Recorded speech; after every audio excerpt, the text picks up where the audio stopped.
Hey, welcome back to Now We're Talking with Doug Pagitt. Here's my conversation with Benjamin L. Corey, author of Unafraid, Moving Beyond Fear-Based Faith. Terrific book, a great little companion if for you or anyone else you know who is beginning to feel that move into a faith that's much less around fear and much more around engagement, inclusivity, and knowing yourself, really connecting with who you are and knowing yourself as a person. So Benjamin's a great guy. He lives in rural Maine. This is a great conversation for people in urban environments, of course, but also especially, I think, for people who find themselves in rural and exurban environments. I think you're going to like it. And if you're on that place, you can look, if you're on the internet, you can look him up in all the places where he finds himself under the name Benjamin L. Corey. And if you're on the internet, head on over to my Patreon site. Chip in $1 or $5 or $10 a month. It really helps all of this to find its way in the world. You can find that at dougpagitt.com. There's a link there, unless you're already on Patreon, and then just search for me there. So here it is, Benjamin L. Corey, Unafraid.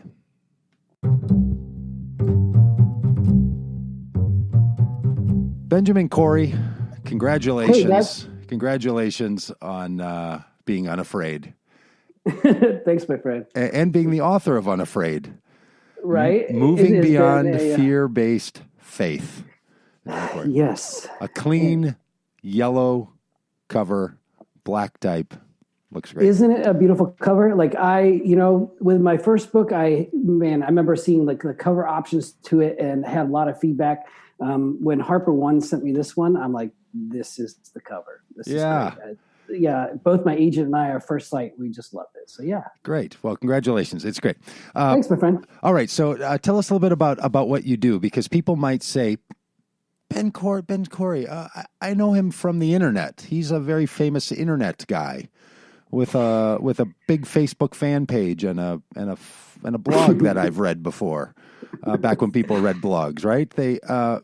People know you from the internet. You've got a big reputation. People know me from the internet. I remember one time I was walking somewhere in Chicago and somebody said, "Hey, aren't you that guy on the internet that's always talking about nonviolence?" I was like, yeah, that's kind of there's a win.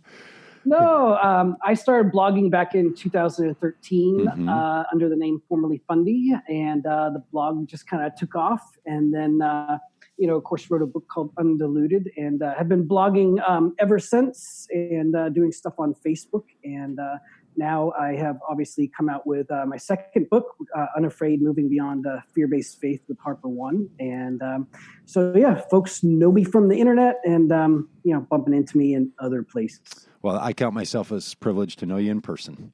Okay, so we've had some fun in person. Yeah, we're gonna do that again, I'm sure. Hey, sure. So you wrote a book called Undiluted.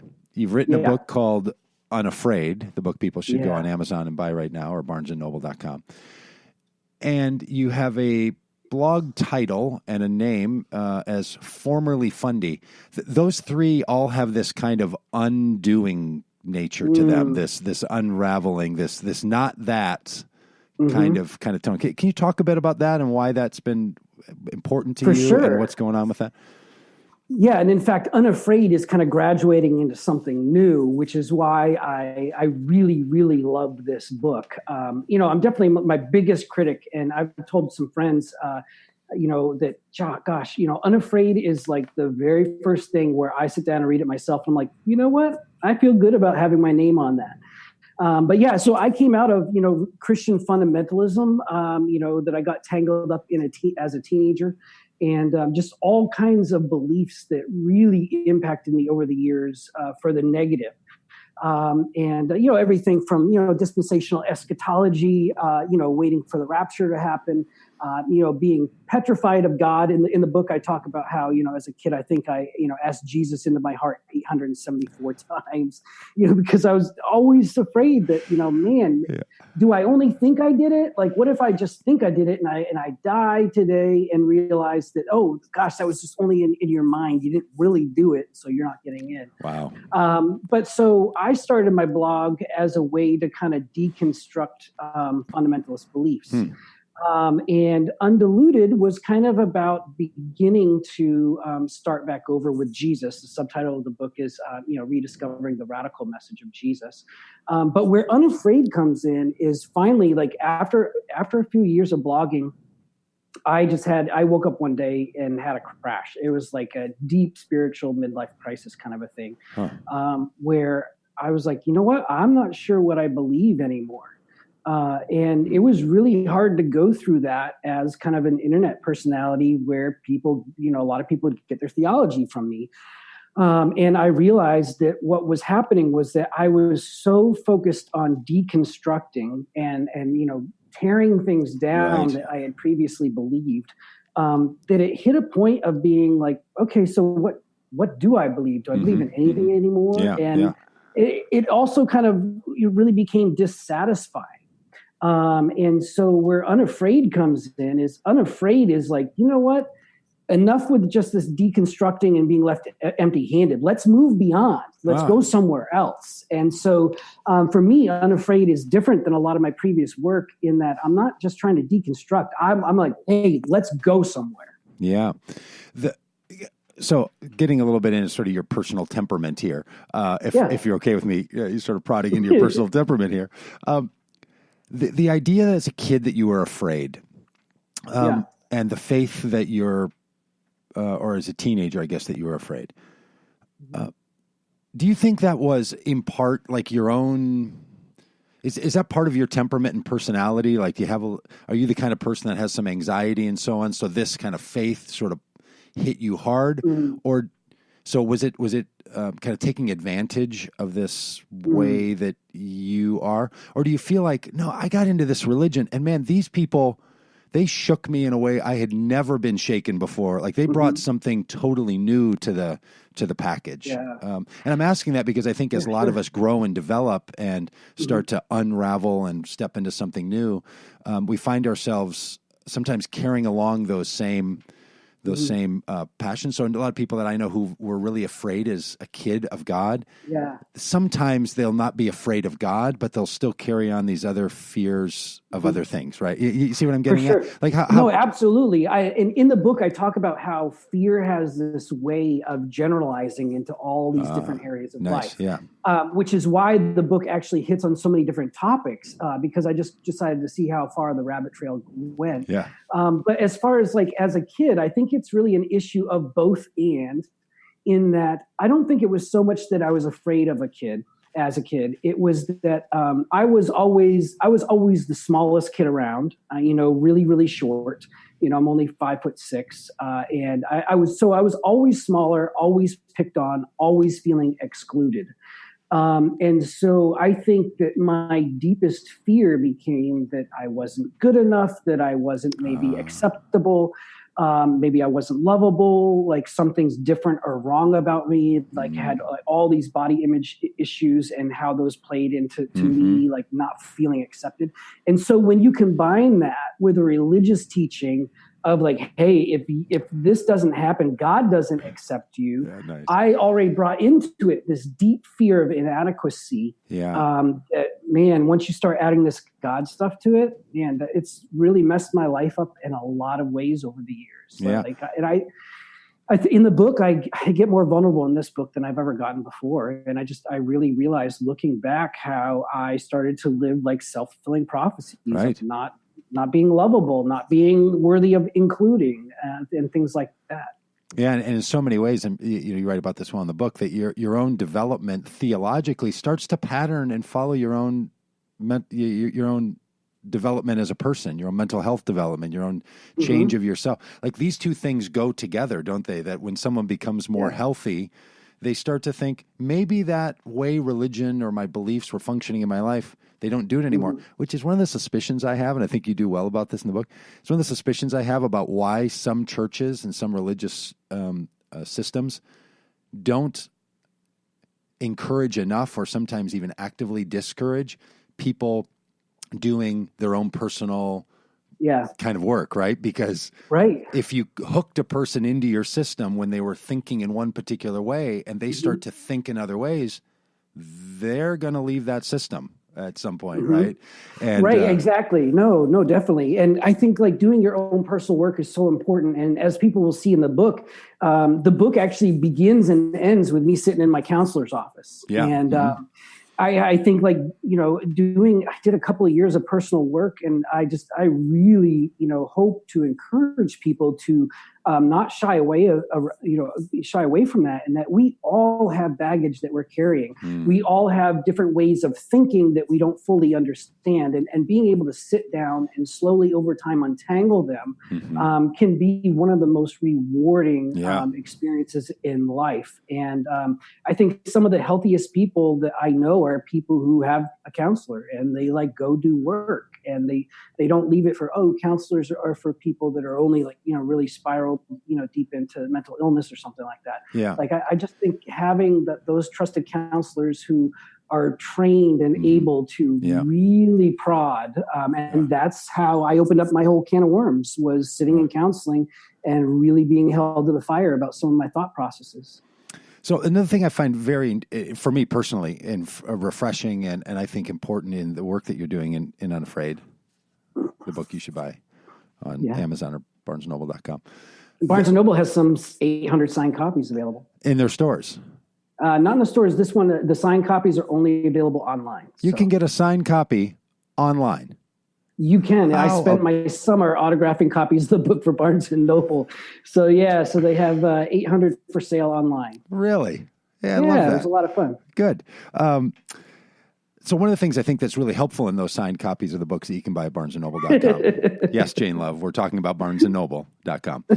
I'll tell you a story one time about I've had such good experiences with Barnes & Noble, and I was real clumsy one time with them. But anyway, I'll tell you about that story sometime. But the thing that I think is really helpful about this is you have moved from a fundamentalist, even through a kind of conservative version of Christianity, into what I would say is a much more open or inclusive, progressive kind of Christianity. And people who've gone through that trajectory, like a lot of us have, some people have to or choose to leave behind their Jesus narrative, and some people embrace it equally as deeply or sometimes even more deeply because they're led there. And I noticed that in the book, that you framed a lot of this around that Jesus narrative. And that's something that for some people in the more progressive spaces has been less normal as they've gotten more inclusive and integrated and all the important things. It's been hard to figure out, what do you do with Jesus? And you address that in the book. Like what becomes of this Jesus narrative for someone like you as you make these changes? Can you say a bit about that? Yeah, I think, everybody goes through their own process. For me, it became one of these things where like I just couldn't outrun Jesus. Like no matter where I've gone, there is just, for me personally, something so compelling, something that draws me so deeply to the Jesus narrative, that is like the one thing that I have never been able to just walk away from. It is too powerful for me. And in fact, at the end of the book, I talk about, going through this entire process and feeling like I walked around in a circle. And, I live here in rural Maine, and I love being outdoors. And of course, we have, that saying, walking in circles, but that walking in circles when you're lost in the wilderness is a real phenomenon. And it's because everybody has a dominant foot, and your dominant foot will take a slightly heavier step in one direction that you can't even notice. And that over time, it will bring you right back to the beginning. And so for me, spiritually, I have a slightly heavier spiritual step that leads in the direction of Jesus, where no matter where I go, somehow I end up right back at the beginning, feeling like it's 1980, sitting in Sunday school with those green felt boards. If you remember those green felt boards with the paper cutouts of the disciples and Jesus. I go back to that moment. I think that something in my heart and my mind was sparked to such a degree that I just can't outrun it. And I think the difficult part in progressive Christianity is that it's just become such a big umbrella that the word, to me, doesn't hold a ton of meaning. And I address this in the book too, like how we use labels and understand things. And which word are you meaning has lost its meaning for you? Well, progressive Christianity, because, it used to be, one group of people. And then, of course, like guys like me and folks like me and you came out of like this emergent thing that we don't use that word anymore, which still had like really held on to a lot of evangelical roots. Yeah. But then now that's been kind of lumped into the progressive Christian umbrella. And so there's just a lot of diversity. Yeah. It's a really big tent. And I'm just one of those people that can't give up on the whole Jesus thing. Yeah, I am too. That's why I've started to be really comfortable with referring to myself as a progressive evangelical. I am feeling the same way. That and I'm not picking a fight with the other people. It's just that there is something in there that I'm like, I'm rooted. My progressivism for me has it's impossible for me to separate it. My political progressivism, social progressivism, economic. Well, my economic, I know where that came from. A friend of mine converted me, but my social and political progressivism has been part of my theological narrative and story, and it's I think it's really helpful for a lot of people. I think there's a lot more people who think about the ways that you think about things in your book Unafraid that don't really know where their group or their where those sensibilities of life transformation and this big beautiful story of inclusion of Jesus and this kind of historic play out. I mean, all of that stuff that adds such zest and flavor to certain people's lives.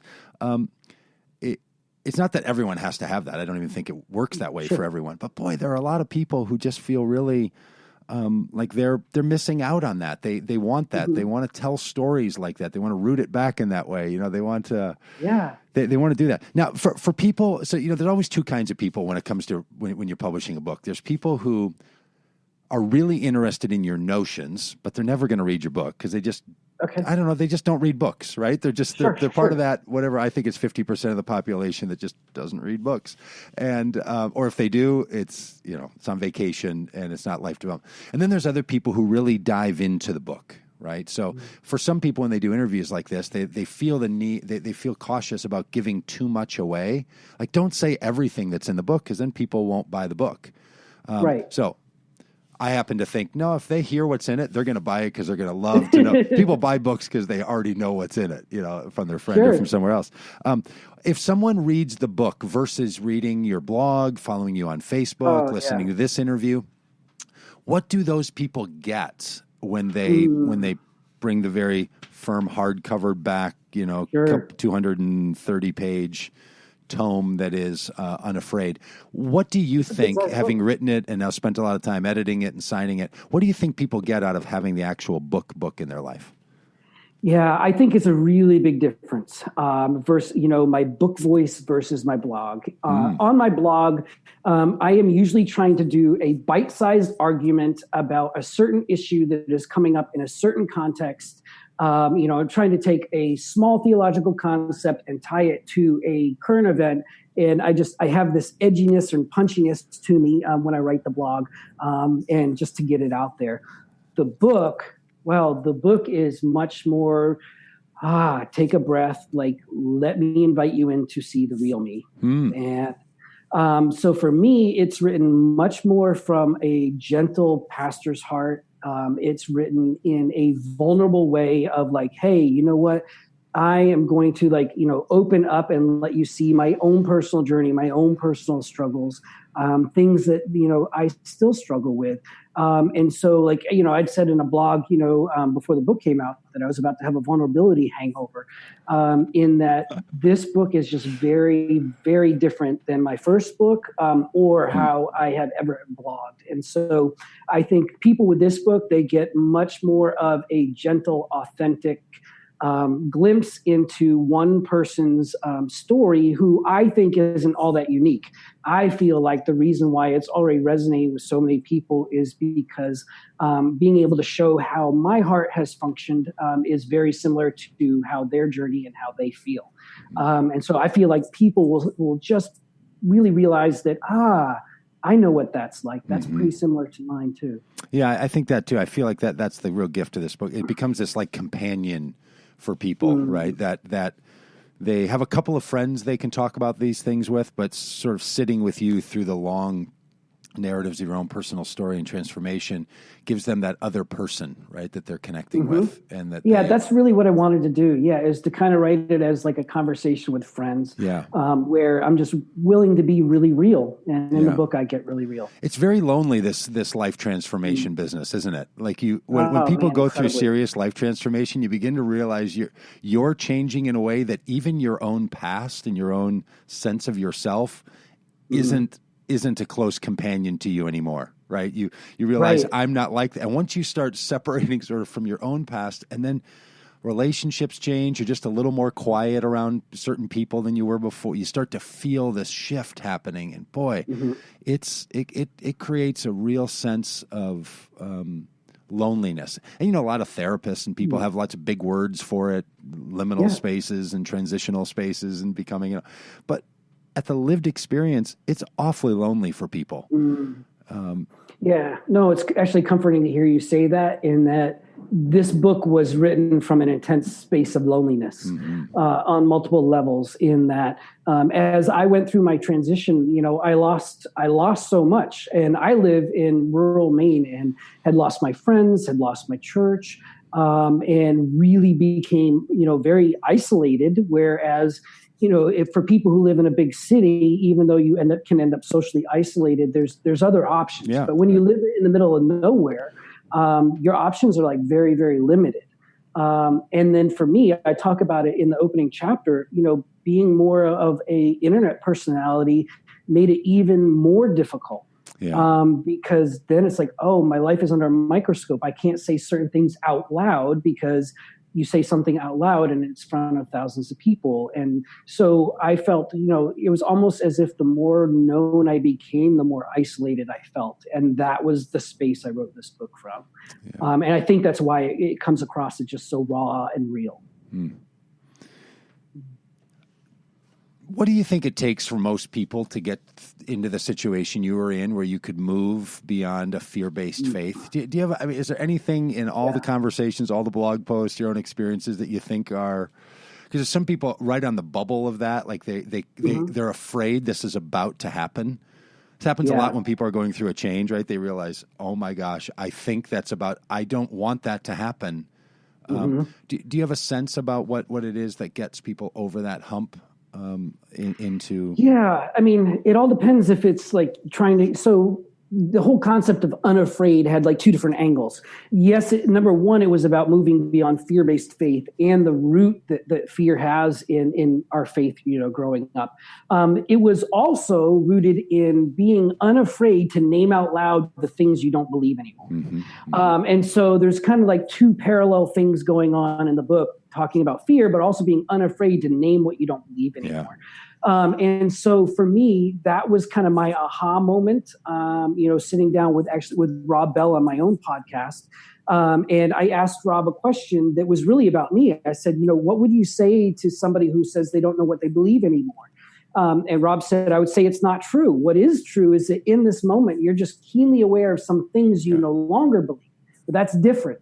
And so that became my aha moment. And it was the next day that I was able to start writing the book. I was like 4 months behind and complete writer's block, didn't know what to do. And I was like, I'm just keenly aware of some things I no longer believe. Yeah. But if I name those out loud, it's going to lead me to discover what I do believe and begin reconstructing. And so I believe that, for everybody, like moving beyond wherever you are, like, whether it's fear-based faith, whether it's being stuck in the book, I call it stuck and scared. We just freeze. Like moving beyond is finding that one domino that can just fall, that one step that you can take. Yeah. And for me, on one parallel, that first step was naming what I didn't believe anymore. But on the other parallel, moving beyond fear-based faith, it was to reevaluate how I viewed God. And to view God as Jesus on the cross pronouncing forgiveness, the complete expression of love. And that when I begin there in my understanding with God, well, that changes everything. If then you look back and reinterpret everything else in the Bible in light of Jesus on the cross pronouncing forgiveness, they call it a cruciform hermeneutic in theological circles. And so those are kind of my two tipping points. It's almost like you're saying all that warning that people give about the slippery slope. Be careful. It's actually true. You can get on the slippery slope by starting to say there's a whole series of things I don't hold to anymore. Right? Like there's this thing where conservative or even more so fundamentalist kind of orientation of any variety, religion or ethics or politics or whatever, where people will say, if you start expressing too much doubt, that's going to lead to some. So there's this squashing of doubt. And a lot of us have pointed that out, like how often in our religious systems there's this squashing of doubt. And I've tended to say, I won't put this on everyone else, I've tended to say don't be so afraid of doubt. It's not going to do as much as you think it is. I've been Right. wrong. I've been wrong about that. It's going to do. It's going to do as much as people were afraid that it was. It certainly can. Yeah, where I've changed is, I just don't know that that's a bad thing anymore. I think you need to follow that doubt path, even if it sort of takes you on a slope that brings you somewhere else. Because what I think you're describing is, and the way Rob put it there, which is a great way to say it, that once you start letting go of the things you don't hold to anymore, it starts freeing up this mental space and this way to start to gravitate toward the things that you do believe, and that kind of starts with letting it ruminate in you, saying it out loud a little bit, and all of a sudden when it starts to come out, you can say, you know what, it's not as dangerous as I thought it was to let that go. Yeah. And I actually talk about this in the book, in that I don't think people are actually afraid of you doubting or you questioning. What it is they're afraid it's contagious. That totally, yes. And that's what makes you the threat, is when you start questioning, some of the core beliefs that the group holds. And, I talk about this, in the book, in a chapter called Following Jesus Beyond the Tribe, in that all Christian, tribes do it. And I have found that to be true in progressive Christianity too. And what it is just you begin questioning one of these core beliefs, and then the other kind of tribal elders become afraid that you are going to infect other people. That's right. And so now there becomes this need to police the boundaries and declare who is in and who is out, because we need to kind of protect the tribe. And fundamentalists do it, progressive do it. Yeah. I call them the progressive Twitter police. And so I think it is a tribal mindset that can cross all boundaries. Yeah. And I know that I want to be free from that, to kind of follow Jesus beyond whatever boundaries we might think that he gets locked into. Yeah, and that's a whole that's a very, I know this is kind of the word du jour, but it's a very brave thing for people to do this, right? To start to say out loud and to listen to those voices, or to say to themselves, I think that has some resonance in me. So people will read your book, or they read your blog or something, and they'll hear and read you saying things and start to shift a little. And there is real power in that. I mean, I'm agendizing a bit here on my interview with you, but I feel like we need a better campaign for why the power of doubting or changing your mind or shifting, why it's such a good thing. It needs a little PR work, because because the facts are on its side, right? So many good things happen for people when they go through these changes. Not that they're easy and they're difficult. For a lot of people I know, the combination of these theological changes and the connection to their own personal life, their marriages, their families, their friendships, their finances, all of that ends up becoming implicated, and we have no idea sometimes how deeply rooted we are in our relationships that are caught up in these expectations that we didn't even know were there. Yeah, no, absolutely. And I've seen, time and time again how theological shifts, dramatically impact relationships. Yeah. I've seen people who have, shifted, on one theological issue and have that cost them their marriage, have that cost them their church and their friends. And certainly I think that is one of the things that even subconsciously keeps us from asking some questions or pretending we didn't see that. Yes. Is because, wait a minute, like if I say this on a conscious level, or God forbid, say it out loud, how does that impact everything else? Yeah. And so it has, and again, that's how fear keeps us squashed down. Instead of viewing fear as something that we can harness for other purposes, we let it, in the book, I talk about how, fear is operating on, minimal information at best, and it's an outright liar at worst. Yeah. And so we need to be really careful the role that we give fear as a voice that plays tapes in our heads. Yeah. And for some people, fear is more readily available to them, or visits them more often. Other people, it's anger. For other people, it might be anxiety. There's a lot of different pieces that show up. And even though your book is called Unafraid, and you talk about fear, it really is capturing those other impulses as well, right? It's absolutely, because I think that, like, if you peel the onion back, you'll find similar roots. I think right.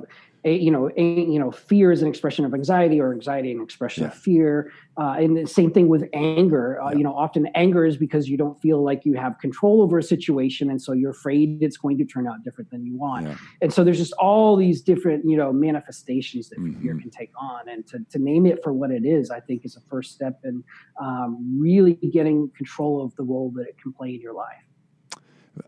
Ben, are you, if people are putting together little book groups and they want to read this, are you available to people if they want to interview with you or absolutely talk with you, stuff like that? Sure thing. Absolutely. Well, number one, HarperCollins does have a free small group or book club study guide that folks can download, and I'll post a link to that on my Facebook page. Okay.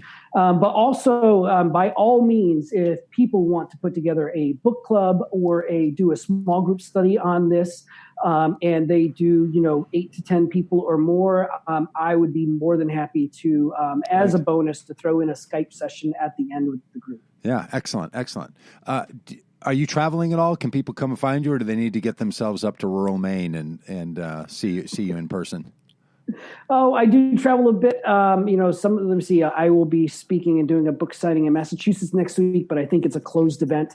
So as I have additional speaking engagements on the calendar, I will definitely announce them on Facebook. But certainly if folks want to invite me to their church, to their group, I am always accepting speaking invitations. Yeah, Other than that, if you want to get up to rural Maine, by all means, people have actually come to Maine and said, "Hey, can we grab coffee?" And we've done that before. Yeah. And I bring that up because I know you're good at that, and you would do that with people. So I think that's really a great thing.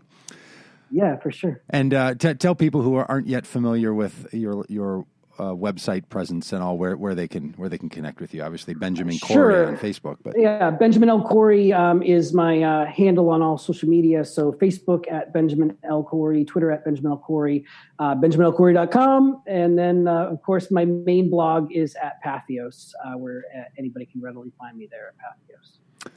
The book is Unafraid: Moving Beyond Fear-Based Faith. Benjamin L. Corey.